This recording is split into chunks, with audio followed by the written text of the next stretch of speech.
বল্টু, তোমার লজ্জা করো না? এই নিয়ে তুমি তৃতীয়বার কোর্টে আসলে। আমি তো তৃতীয়বার আসলাম, আপনি তো প্রতিদিনই আসেন।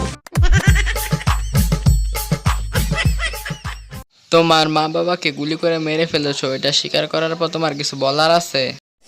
আমি তো এতিমের অপরাধ মাফ করে দিন হুজুর। তোমার লজ্জা করে না? তুমি আবার আমার দোকানে ফোন চুরি করতে আসছো। আমার কি দোষ? আপনি তো দরজার সামনে লিখে রাখছেন ধন্যবাদ, আবার আসবেন। দৌড়ু মিয়া, কি মোবাইল দিছেন? দেওয়ার আগে তো বলছিলেন সারা জীবনও নষ্ট হবে না, এখন তো 2 মাসও দেখতে পারলো না, মোবাইল নষ্ট হয়ে গেছে। সারা জীবন তোর গ্যারান্টি দিয়েছিলাম ঠিকই, কিন্তু তখন আপনারা দেখে মনে হয়েছিল আপনি বেশি দিন টিকবেন না। আচ্ছা ভাই, আপনি দোকানে কি পানি আছে?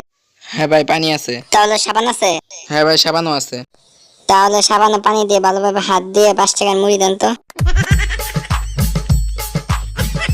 আচ্ছা বলো তো, তুমি জেলখানা থেকে পালিয়েছো কেন? ওর জেলখানার খাবার খুবই জঘন্য, খাওয়াই যায় না। কিন্তু তুমি জেলখানা তালা ভাঙলে কিভাবে? সকালের নাস্তার রুটি দিয়ে।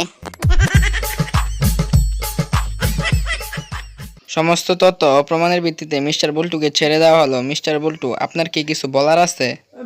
স্যার, আমি কি আমার চুরি করা টাকা নিয়ে যেতে পারি?